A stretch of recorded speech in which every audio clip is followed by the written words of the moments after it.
যা গরম পড়েছে, রোজই মনে হয় একটু আইসক্রিম হলে কেমন হয়। আর যখন দেখবেন ঘরে কিছু নেই, আইসক্রিমের কোনো সরঞ্জাম নেই, তখন একটু ভাত, দুধ, চিনি আমাদের ঘরে সবাইরই থাকে। তাই একবার এইভাবে রাইস আইসক্রিম বানিয়ে ফেলুন। নমস্কার বন্ধুরা, ওয়েলকাম টু মাই জিমাস কিচেন। অসাধারণ খেতে হয়। প্রথমে আমি 1 বাটি মতো ভাত নিয়ে নিলাম। ভাত তো আমাদের ঘরে সকলেরই থাকে। তার মধ্যে আমি 1 কাপ গরম দুধ ঢেলে দিলাম।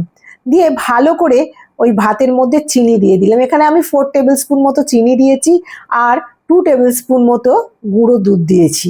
দিয়ে এইবার এটাকে খুব ভালো করে মিশিয়ে নিতে হবে। যখন ভালো করে মেশানো হয়ে যাবে, তখন গ্যাসের ওভেনটা জ্বেলে দিয়ে এবার এটাকে আমি গ্যাসের মধ্যে বসিয়ে দিলাম। এর মধ্যে দিয়ে দেবো একটা ছোট এলাচ।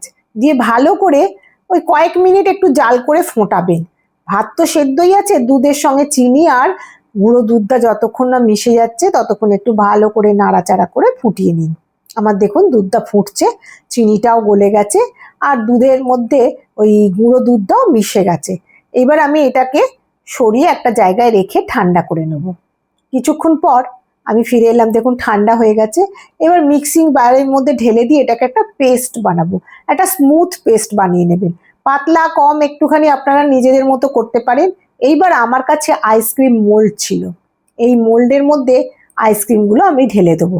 আপনাদের কাছে যদি না আইসক্রিম মোল্ড থাকে, তাহলে আপনারা কোনো গ্লাসে কিংবা কন্টেনারের মধ্যেও ঢালতে পারেন। খেতে কিন্তু খুবই ভালো হয়। আর কি বলুন তো, ঘরেই উপকরণ রয়েছে, এগুলো তো আমাদের ঘরে রোজই বেঁচে যায়। ভাত তো প্রত্যেক দিনই থাকে। এইবার আমি এগুলোকে ঢেলে দিলাম সমস্ত মোল্ডের মধ্যে। যখন পুরো মোল্ডের মধ্যে হয়ে যাবে ঢাকা, এর মাথায় যে লিডগুলো ছিল আমি সেইগুলো একটা একটা করে এর মাথায় ঢাকা দিয়ে দেবো। আপনাদের কাছে যদি এরকম মোল্ড না থাকে, আপনারা তাহলে প্লাস্টিকের যে চায়ের কাপ হয় কিংবা কাগজের যে কাপগুলো হয় চায়ের, সেইগুলো দিয়ে আপনারা এটা করতে পারেন। আমার এখানে মোটামুটি 6খানার মতো আইসক্রিম মানে ধরে গেছে। এইবার অল্প একটু অবশিষ্ট বেঁচে আছে, তার জন্য আমি ছোট ছোট কাপ ছিল এরকম, তার মধ্যে ঢেলে নিয়েছি। এবার কাপগুলোকে একটা ফয়েল পেপার দিয়ে এরকমভাবে ঢাকা দিয়ে দেবেন। দিয়ে আর ওপরে একটা ছিদ্র করে দেবেন, নাইফের সাহায্যে একটুখানি কেটে দিয়ে একটা ছিদ্র মতো করবেন। দেখুন আমি এটাকে কেটে দিচ্ছি। দিয়ে আমার কাছে আইসক্রিমের স্টিক ছিল না, ছিল কেকের স্পুনগুলো। ওটা দিয়েই আমি আজকে এটা বানাবো। হাতের কাছে যা থাকবে সেটা দিয়েই অসাধারণ সুন্দর এই আইসক্রিমটা হয়ে যায়।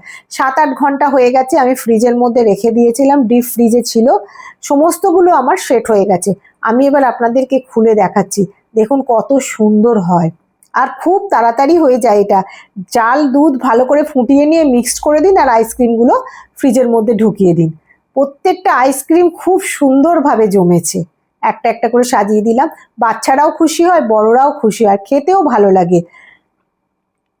আশা করি আপনাদের ভালো লাগছে এই আইসক্রিমের রেসিপিটা। একবার হলেও বানাবেন, বানিয়ে দেখবেন এবং আমাকে জানাবেন কেমন হয়েছে। এরপরেও আমি আইসক্রিমের আরও নতুন রেসিপি দেওয়ার চেষ্টা করব, যেটা খুব সহজেই আমরা ঘরেতে বানিয়ে নিতে পারি, খুব কম উপকরণ দিয়ে।